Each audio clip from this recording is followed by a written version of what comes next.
right, here we go. Overdrive, off and running. TSN 1050 on the TSN app, your home smart speaker up on TSN. Bryan Hayes, Dave Feschuk of the Toronto Star. It's a big day today. I'm wearing the earphones for the first time in years, Dave, because I am jacked to be here this afternoon.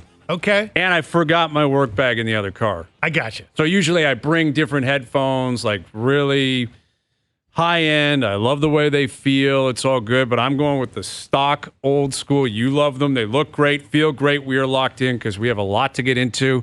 In the middle of August, look at us. Headphones, and what is the headspace of the now former captain, or soon to be former captain of the Toronto Maple Leafs? How do you think John Tavares is taking this? Well, it sounds as if he's been involved in the process the whole time. Yeah. Now, I can't imagine he proactively was seeking out the loss of the captaincy. No. Right? It doesn't matter how you describe it. You know, was it stripped? Was it handed over? Was it, in conjunction with John Tavares? But by all accounts, Brad Treliving, the organization, came to terms on this, I'm sure, a while ago. I don't think he would be surprised who it was going to. It's Auston Matthews. By all accounts, he supports that. I would assume he'll be there tomorrow, showing his support for Auston Matthews. And he's still a big part of this team, and he's got to find out what his role is going to be in the future. But I also think it's safe to say that when he was anointed the captaincy 5 years ago, at no point did he ever think he would play as a Maple Leaf without being the captain. Yeah. Right? Regardless of what he's going to say tomorrow and saying leading up to camp. And even with how much he may be in support of this or understand why it's happening. Yeah. And we'll get into all that throughout the afternoon. It's going to be an adjustment for John Tavares. No doubt. It's been 5 years he's been the captain of the Leafs. I'm sure that was a dream come true when it happened. In fact, we know it. They showed the video. It was an incredible video, right? It was, I think, in Shanahan's office. Babcock was still here. That's how long ago it was, or how long ago it feels. I think his wife was in there. I think they brought his kids in there. Like, just an incredible behind-the-scenes show of emotion for Tavares, and obviously a great honor. I mean, you're the captain of the Maple Leafs. He grew up in the area. He loved being a Leaf. He came home. It was a great honor. So it's going to be an adjustment for him. There's no other way to put it. It's going, regardless of how long he's been thinking about it, how long it's been in the works, I'm sure for months. And he's a professional, and he'll show up and he'll work, and he's got a really important role to still play in this team. It's a different role than the one he's played for 5 years. Yeah, for sure. And that's the thing, right? That's what makes Tavares a consummate pro in a lot of ways. I know a lot of guys in pro sports would have a really hard time showing up to real sports tomorrow. Mm-hmm. We don't know he's going to be there. We assume he's going to be there. I think he'll probably be there. If he's not there, maybe it adjusts the way he's thinking about it, or it's adjusts the way we think he's thinking about it. But look, this is a guy, by all accounts, that wants to stay with the Toronto Maple Leafs beyond the expiring deal that makes him $11 million a year, right? Mm-hmm. And he knows full well that if he wants to stay a Leaf beyond next season, he's going to have to give up more than a little piece of fabric on his jersey. It's a lot of money that is going to go the other way. He's not making anywhere close to $11 million here or any of the other 31 stops in the NHL. He's aware of that. He has to be aware of that. And if he wants to stay here, and there are people that'll tell you he may want to, he knows there's going to be more sacrifice coming. But it's humbling, right? And I think every pro athlete goes through this, except maybe the best of the best. The LeBrons of the world, the Sidney Crosbys of the world.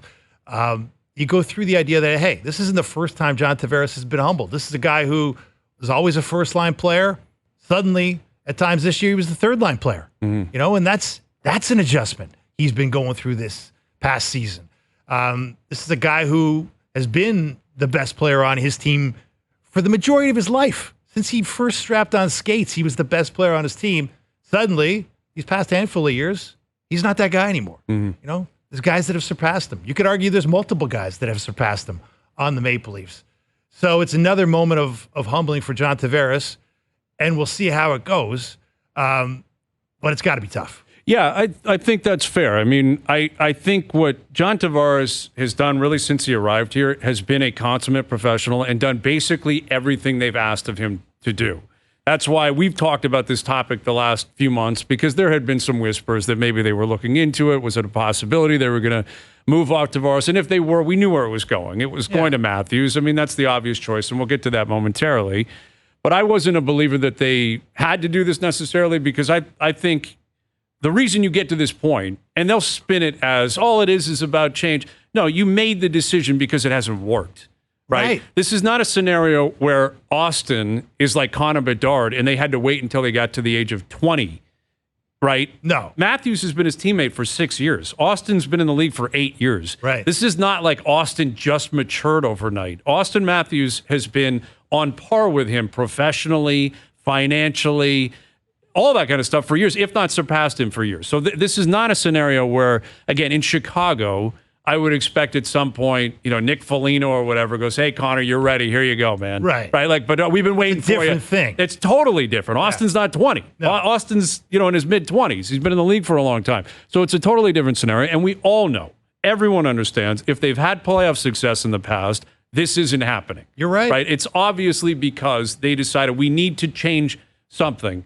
And they decided they were going to change the coach, and now they're going to change the captaincy. And I think from Tavares' standpoint, though, I do think this can be beneficial for him. I do think there's been a lot of focus placed on him, partially because of the contract, partially because of the playoffs, and because of the captaincy and what comes with it. It's a great honor. I'm sure he was very honored by the opportunity to be the captain. Felt like he had a lot of pride in that, and he deserves to. And they'll never take that away from him. He will forever be a captain of the Maple Leafs. You're right. Just like Phaneuf, just like Clark and Gilmore and Sittler and down the line, Sundin, all of them. He is a 5-year running captain of the Maple Leafs, and he should be very proud of that. But I think if he can take a step back here and avoid talking to the media every single day, which you have to do when you're the captain. And Auston knows that. I mean, they're not telling anything he doesn't know, but he's got to be ready for that. And if you know what hits the wall, you're going out. Yeah. And you got to talk about it. And if there's some issue with a rookie not fitting in, you're the guy who set the tone. You're right. Whether it's true or not, when you have the captaincy, that's how the rest of the world looks at it. That's the responsibility. Right? You're the guy that determines what the culture in that room is going to be. And I think for Tavares now, he still has to find that role because he is a vet. He's been there a long time, and he's an important piece. Of course. He can't just disappear. And I wouldn't expect that he will. I think he will handle this with professionalism, and I think he'll keep doing what he's always done. But I think it can benefit him in the end to take a little bit of a step back. Like, dip into the shadows a little bit of your Tavares. It's been a whirlwind for 6 years. Since the day you sign here, like John Tavares, the kid from TO, coming back, playing here, it's been a lot. And then the captaincy the year later, and the ups and downs. And, the playoff record is what it is. And at times, I think he took probably more heat than he should have. Times Marner's taken more heat than he should have. Yeah. But they've all been here collectively throughout it, including Matthews. Like, Matthews can't step up there tomorrow and say, "I'm starting with this clean slate." No, you're not. No. You've been here for 8 years. There's baggage. Yeah, you've been here the whole time. Like, sure, Right. John was the guy leading. Now it's your turn, and now you have to determine how it's going to be different. I'm not sure how that's going to happen with the same play. They're all the same players. That's the thing. Right? Like, the core is still going to be here.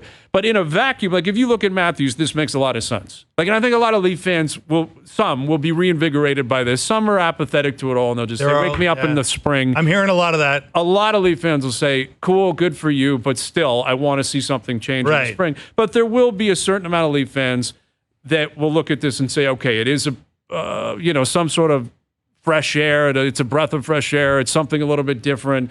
It's a cultural change with Berube here and now Matthews." The idea of witnessing him with the C on his jersey, I think a lot of fans take pride in that, especially an original six team, huge market like Toronto.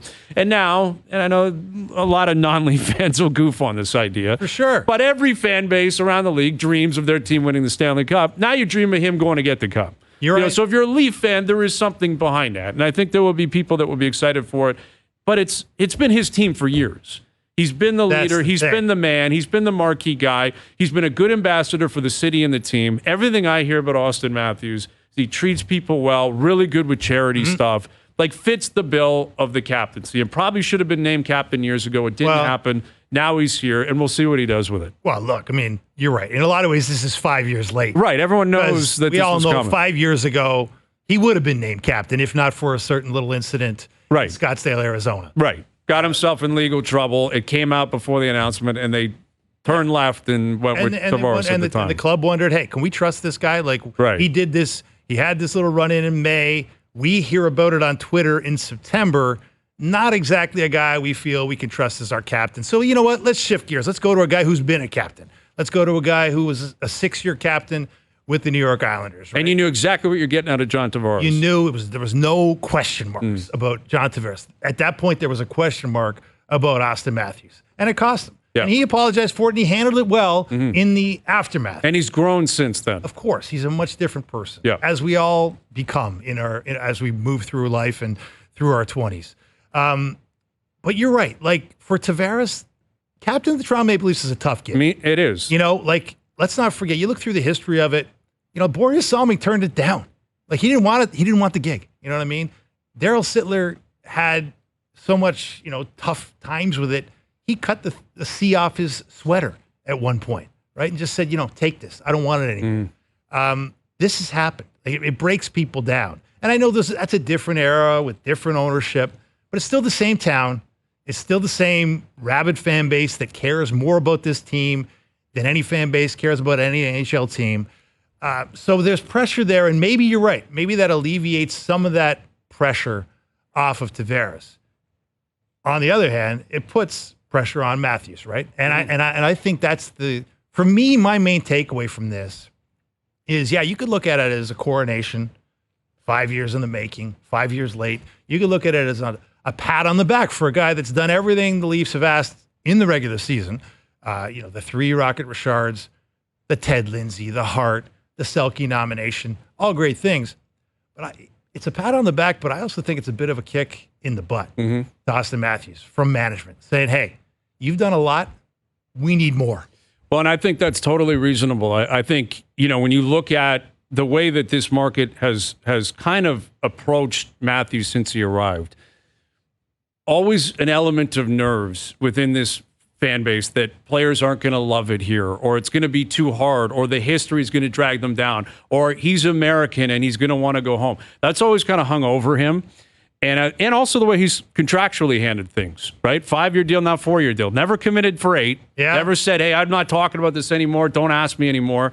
The way he went about his own business has allowed for anxiety to be there. You're right. For the fan base to wonder, is he fully committed? Is he a guy that wants to be here his whole career? Or I think a lot of times you put the cart before the horse. Who cares about 10 years from now if he's retiring when he's 40? Right. Like, what about today and what about now? And I think as a result, Matthews has been let off the hook, I think, more so than the other guys when it comes to playoff failures.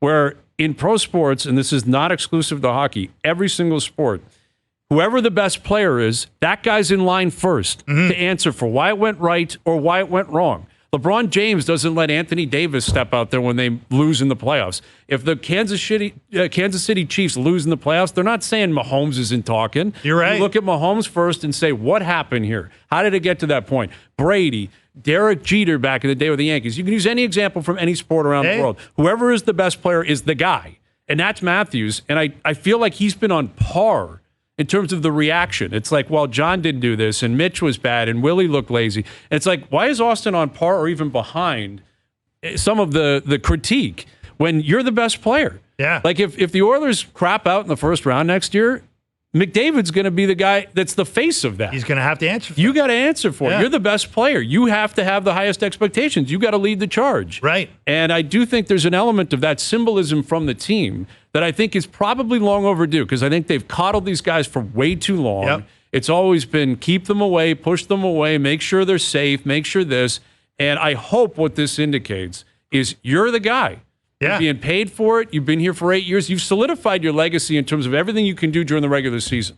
The only thing stopping you from breaking through from every other Leaf in the modern era is playoff success. Exactly. And once you get it, the crown it's waiting for you. You're right. It's sitting right there. But really you got to do it. And you got to be the man in order to do that. And that's on Matthews. And I'm curious to see how he handles that. Like, I really am. Yeah. It's a great honor that's being bestowed upon him. He's the captain of an original 6 team, biggest hockey market in the world. Yeah. It's not something he's unaware of. He's been here for 8 years. We've seen him grow up. He's well aware of the history. Yeah. He's well aware of what the city is and what the duties are. But now it's not even about, okay, who's going to talk with the refs? Who's taking the ceremonial puck up? It's more, do you demand as a captain everyone shows up on August 20th instead of, hey, get to camp whenever you want? Do you show up at rookie camp and watch them and go down and shake hands and say, hey, welcome to the Maple Leafs. I'm Auston Matthews, the captain. That's something that I think is more important than anything else. And I wonder if that's a part of what they're asking him to do more too. Because I saw rumors reports over the summer. He was up here skating with rookies at times. And listen, to each their own. Everyone does different things in the offseason. A lot of guys, they take off. And he's done that. And he's done that. And he's allowed. And don't get me wrong, McDavid comes to town. He's up in Muskoka the whole year. That's fair. Guys do that. But you got to come back into town a lot more. Like if you're the captain, I think it's important you're there for the rookies. Yeah. You're there for, like McDavid calls people into Edmonton early. They're like, captain skates. You got to be there, man. You're right. I'm curious. I hope he does that. I hope he takes on that responsibility. Look, I think that stuff's important. The off-season stuff's important. But let's face it, Hayes, it's about the postseason stuff. Yes. This is a guy, to your point, like, not enough is made in this town. People love this guy, and they should. He's the greatest regular season player this franchise has ever had by a mile. And he's on pace to be one of the great goal scorers in the history of the league. Maybe the greatest if he keeps going long enough. But this is a guy with one goal in his past 10 postseason games. This is a guy who's never scored in a winner-take-all game. Winner-take-all games, they always lose. This is a guy who hasn't scored past the first round of the NHL playoffs. Got blanked in his only trip to the second round. Okay? We all know that stuff, but that's crucial stuff. And to me, this is... you heard Keith Pelly, the new CEO of MLSE, step up on the stand in his first press conference as CEO and say, we're about winning. We're not here to sell jerseys. This kind of has a ring of selling some jerseys. This is going to sell a lot of jerseys. This will sell some jerseys. Yes, it will. Like, is that cynical? Yes. Is it also true? Yes. This will sell This will sell a lot of jerseys. But look, and so that's fine. They can sell them. They will. But I also think this is like a desperation move from a management group that's tried everything else, or at least they feel like they've tried everything else. They can't change the core, so they have to change like the dynamic. That's what I think should be taken away here. Is there are multiple truths that can be coming out of this. Again, I think he's ready to be the captain. I think he is the captain. He's the man. Good for him. It's probably a rite of passage for a guy of his skill set, of his magnitude within the city, within the sport. You're the captain. Right, his counterparts throughout the league, the McDavids, the McKinnons, all those guys, the Hughes, the Crosbys. That's what happens. Yeah. They get it, and now he's getting it. Is it late? Maybe, but nonetheless, he's the captain of the Maple Leafs. So from that standpoint, I totally understand that and agree with that.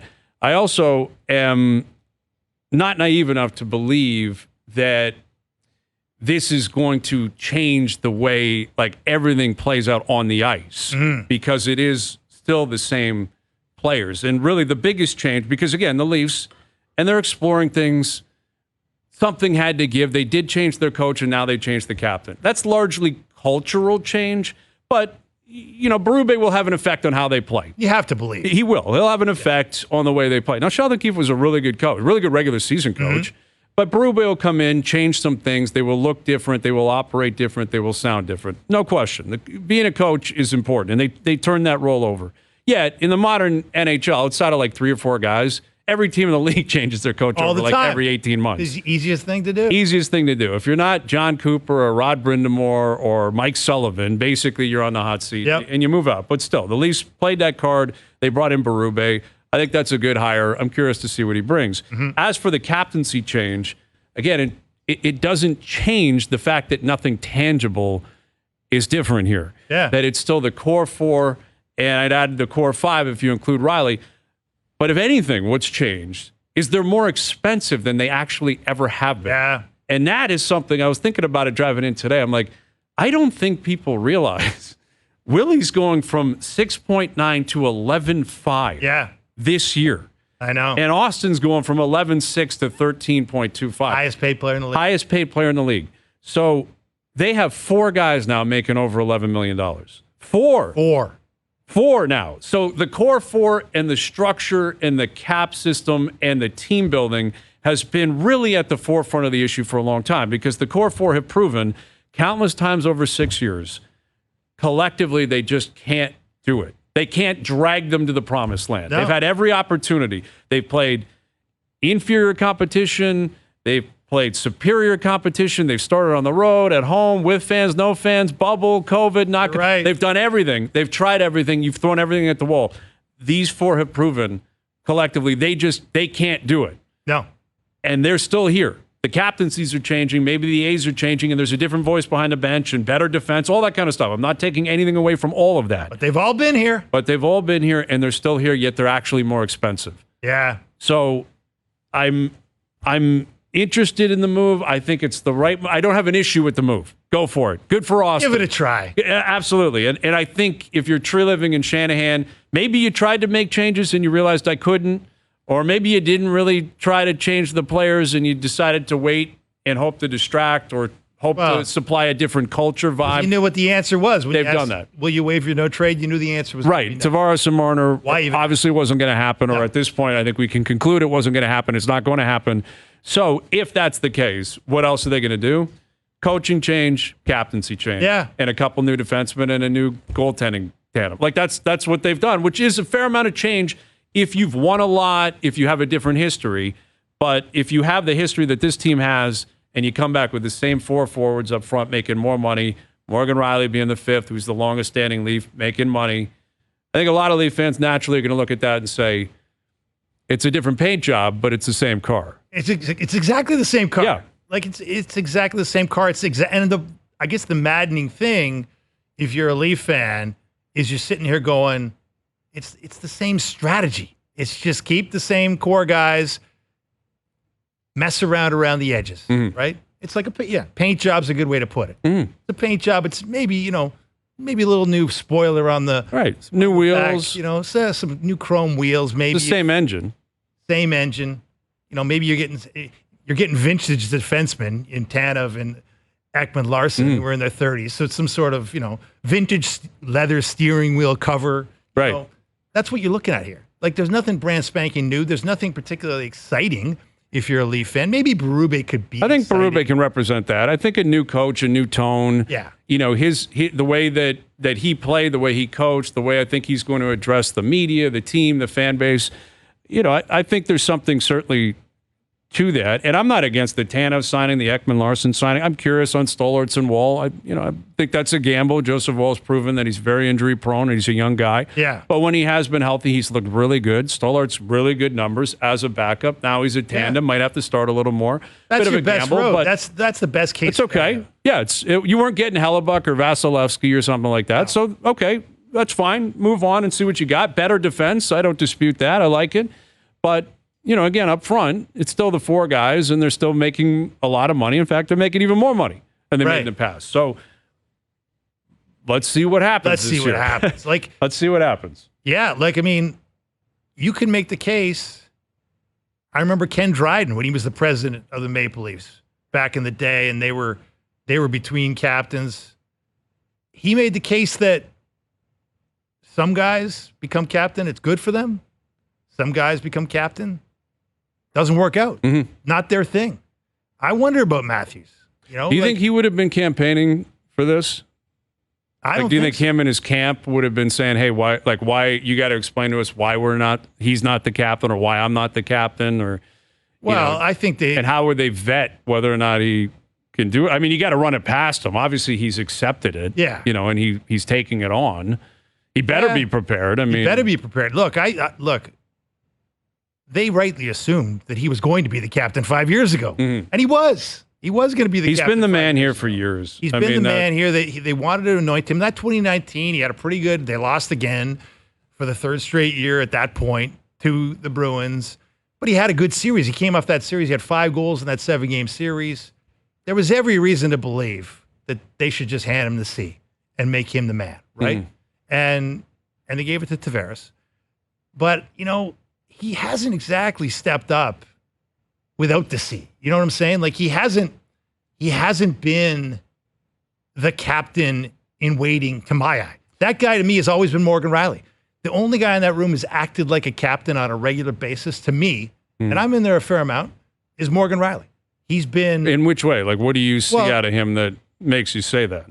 What I see out of him is accountability, self-awareness, and an awareness of the market to understand where we are in history, why it matters, why people care, and why you have to be responsible for that as a Maple Leaf, as a high-profile Maple Leaf. I think Morgan Riley has conducted himself in that way all the time. I think the rest of the guys, at times, yes, Tavares does what he's asked to do, but has Tavares ever delivered an impassioned address? No, I mean, that's just not leaderly address. Yeah, it's not. You really get the sense not he's leading anybody out there. I never did.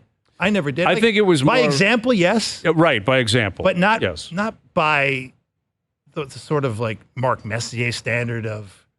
Well, and I'm not sure that that's in Matthews either. I guess we'll find out. I mean, obviously he's a great player. You know, he's a dominant player. He does play with a fair amount of passion and excitement on the ice. Yeah. In terms of how he handles the media, I'm not sure how he changes that. I think you bring up an interesting point though, is that maybe his first call shouldn't be necessarily to Tavares; it should be to Riley. Yeah. Have you been listening to Morgan? Because you're right. I mean, Morgan kind of comes and goes with the media. He doesn't say something flamboyant all the time. Not that you would expect that. Not that you have to. You can't play that card all the time. No. But he does seem to understand, what triggers the fan base, what would lead to a fan base being disappointed or possibly apathetic in certain areas.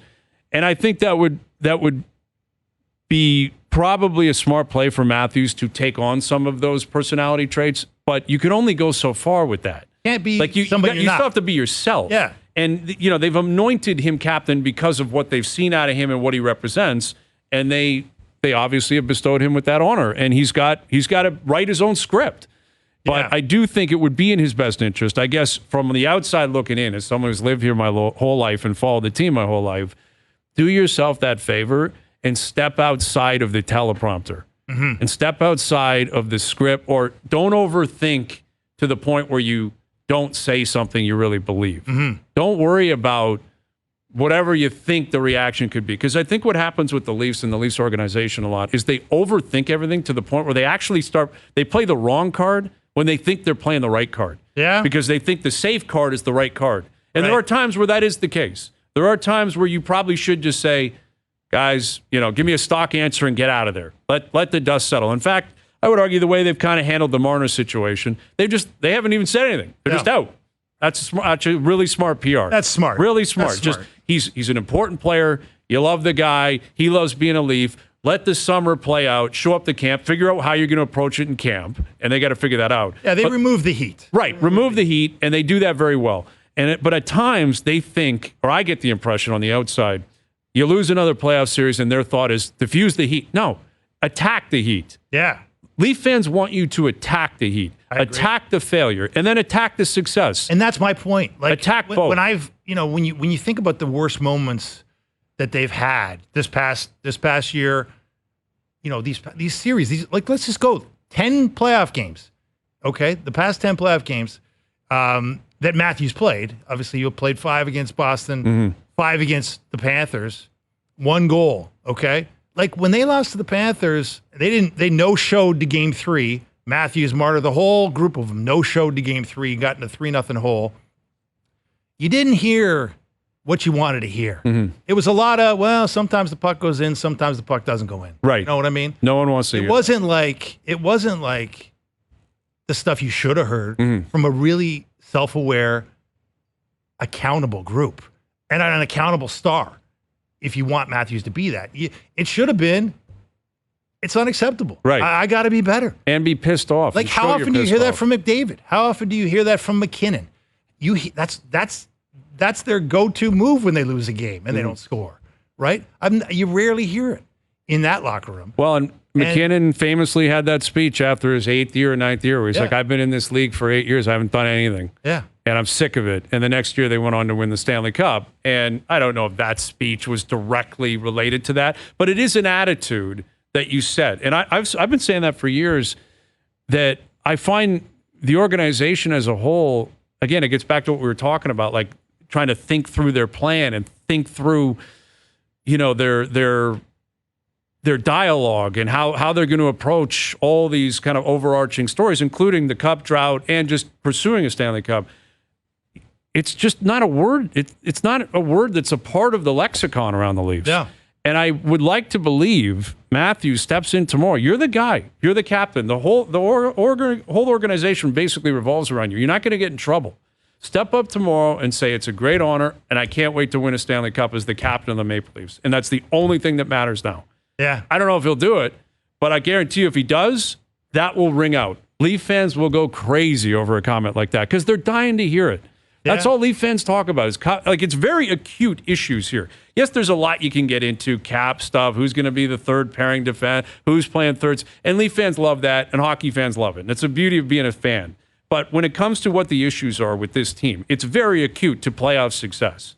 Like, that's really what it is. It's like you guys got to get it done. You got to break through, and you got to bring this to an end, this cup drought that is now historic within the league.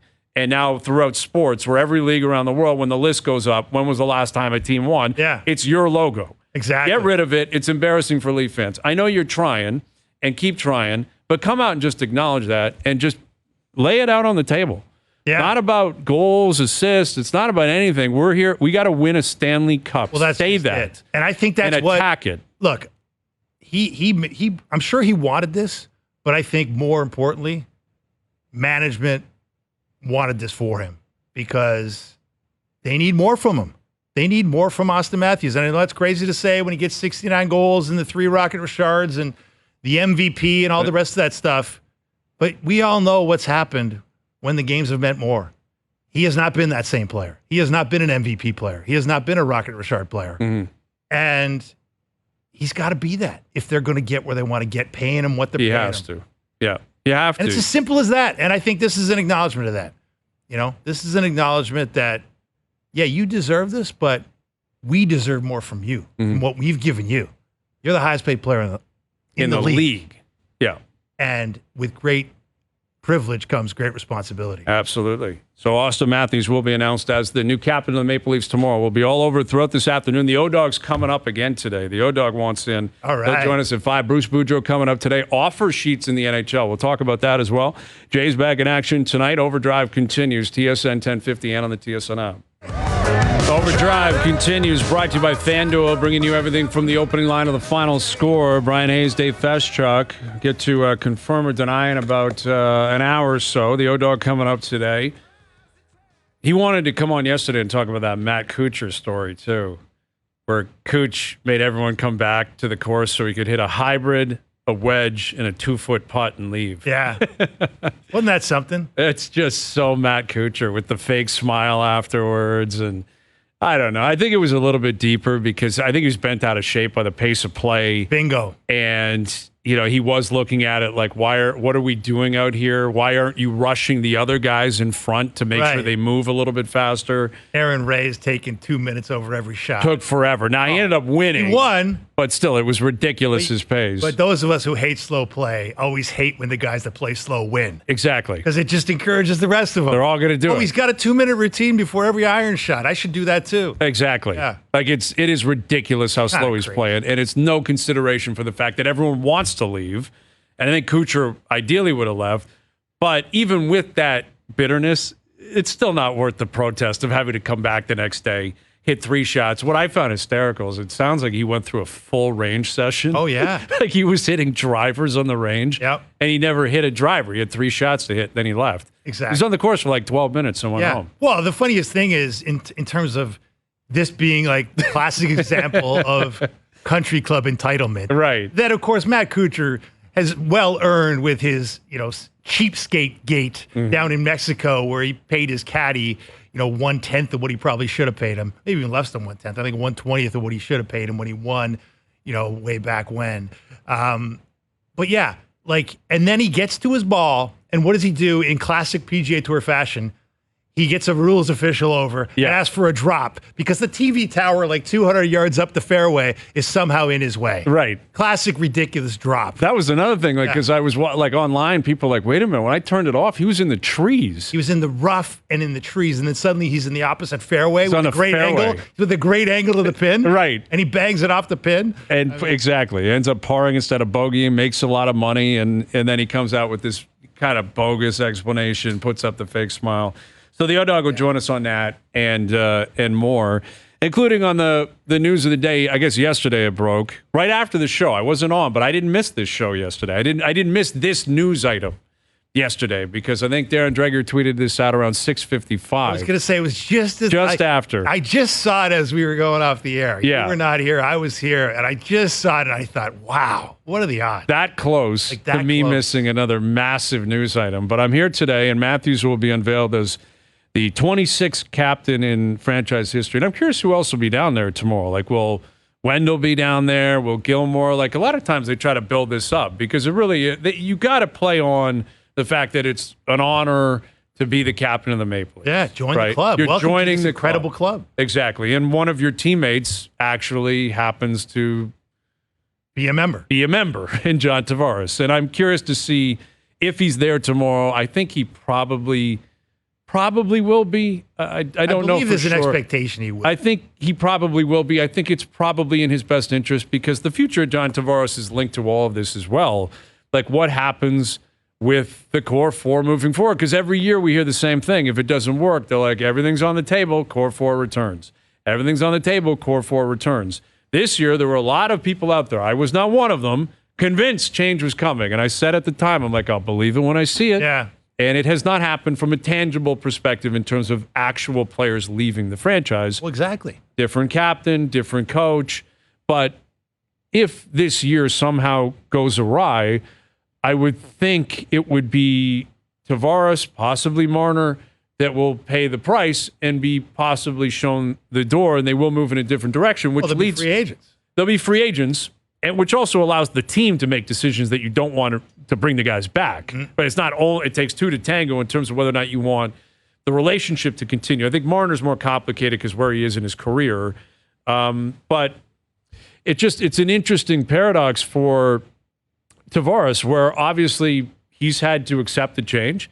By all accounts, he's accepted it as well as you can, and he's done so professionally, and he's on board, and he supports Auston, and that's why we think he'll be there tomorrow. And I think publicly he'll handle this very well. But they need success this year, I think, for John to stick around in the future. Yeah. Like, if they go on a deep playoff run and he factors into that, I think it opens the door to them working out something in the future.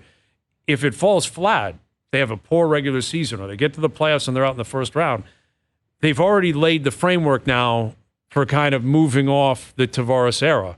So as much as this, I'm sure, was a difficult pill to swallow or something he never thought he'd have to accept, here it is. It's a reality. Yet once that puck drops in October, if you want to be a Leaf long-term, like, this has got to be the best season he's had in terms of team success. Yeah. I don't think anyone's expecting 47 goals or 90 points or anything like that. But you got to find your role. You can't complain about anything. You got to be a leader. You got to produce, and you got to help this team win. Yeah. In order for you to have a future, I think, with this team. The stats don't matter. Yeah. Like, the regular season stats don't matter with Tavares, with Matthews. Like, with Matthews, it's like, I think them giving him this letter, taking it off Tavares' jersey, putting it on Matthews' jersey, I think this is the management saying in a lot of ways, hey, okay, you've taken yourself to the NHL awards every year. Now you got to bring the team somewhere that matters, right? It's not about rewards anymore. It's not about stats anymore. Never really has been. It shouldn't be.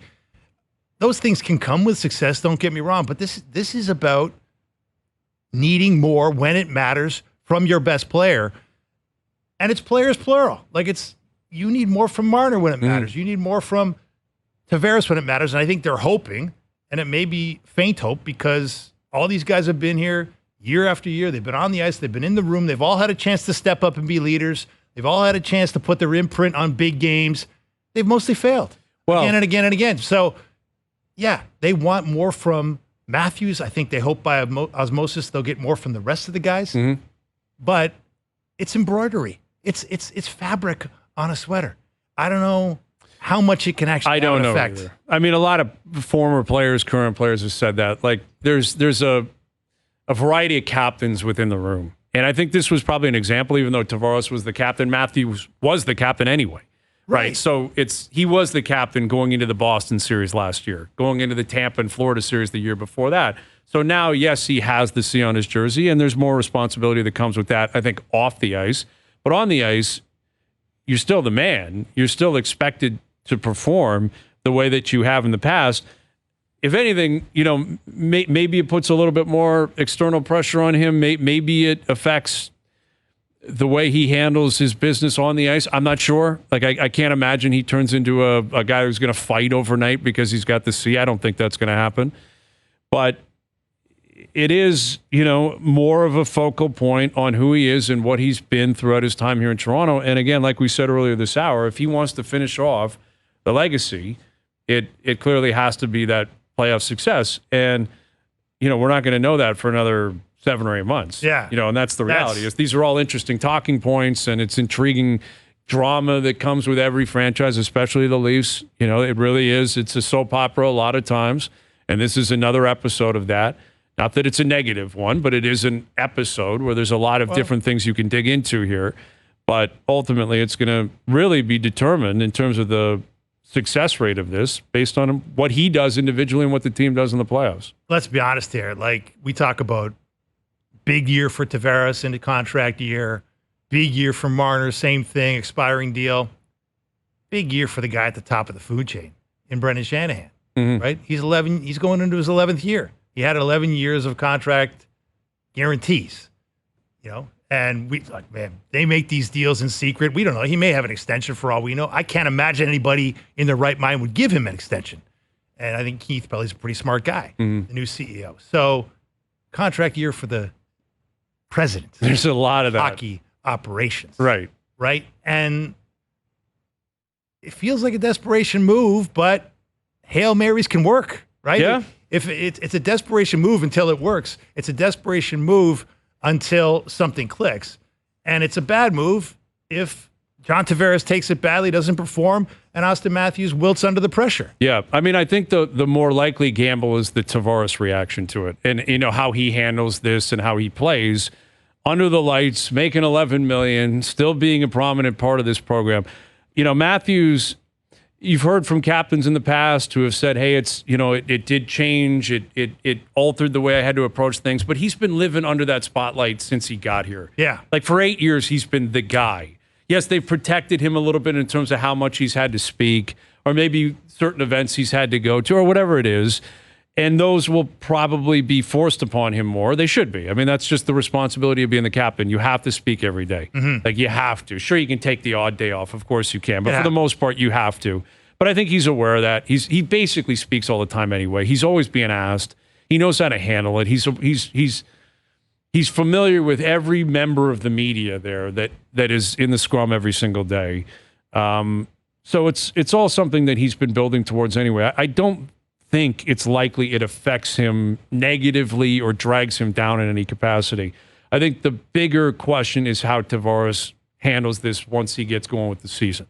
And that is an element of, a gamble that they're taking here, because they're adjusting his role, so to speak. Even if it is symbolic, they're asking him to be a bit of a different person within the room. And they're saying, as much as we love you, we love this idea more now. And we're going to give this a shot. Yeah. And he's been an alpha dog for the majority of his career. And he ain't it's the alpha going dog to be anymore. different. And obviously he's got to accept that it's not going to reverse and it's not going to go the other way. No. It's that ship has sailed here. But he's still making a lot of money.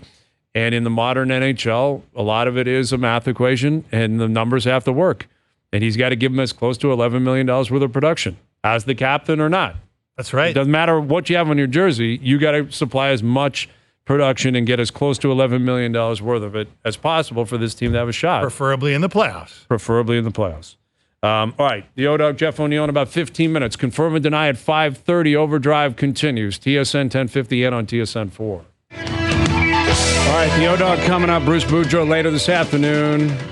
Farhan Lalji will join us as well. Nathan Rourke back to the CFL.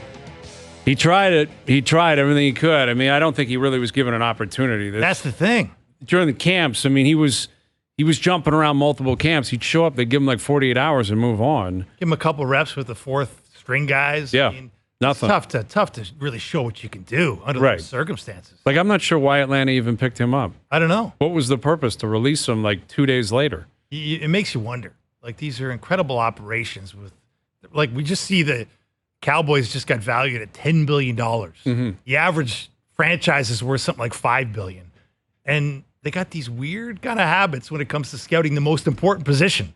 It's like they scouted the guy, they bring him in for a few reps at training camp, and then they cut him. Yeah. Like, And this is a guy with incredible talent that we've all seen with our own eyes in the CFL. And I understand the two different leagues, but there's been a lot of guys who've had good CFL careers that have gone down there and played well if given the opportunity. Mm-hmm. It's the tough part is getting the opportunity. Yeah, I think my guess would be the issue is the coaches are the ones that they come up with this impression of you, or they see you take one snap and they're like, no, not my guy. That's what or, I mean. You're not that tall, and he's not the tallest guy. And No. it's like they held that against him. And then it's, oh, where's this guy from? The CFL. And they're like, oh, I don't know. I'm not going to give him that chance. I'd rather the guy who's been around the league as a third stringer forever that throws interceptions every third snap he plays. But for whatever reason, I have a liking to him. And as a result, Rourke just couldn't break through. And I'm glad that he chose to come back, lock in. I think it's a 3-year deal in BC. Vernon Adams is probably looking around saying, what am I doing? Like, where are we going here? Because he may end up playing this weekend. It sounds like Nathan Rourke, I think Vernon Adams knows where this is going. I think he's pretty aware of where it's going, and Nathan's going to be the guy again. Yeah. But I wouldn't put it past him trying to get back into the NFL 2 or 3 years from now. But you got to put together more game tape. You got to show something different. I'm not sure what he could based on that first year where he won MOP and was just a rock star in the CFL. Did get injured that year. Stay healthy. That is a part of it. Did get injured. Stay healthy. Stick around, build up your legacy, make some money, win a Grey Cup or two, and then see what happens. But, hey, listen, it's a big boost for the CFL coming down the stretch. That's for sure, having Nathan Rourke back in the league. That's a big get. So more on that as we move forward as well. Overdrive continues, TSN 1050 and on TSN 4.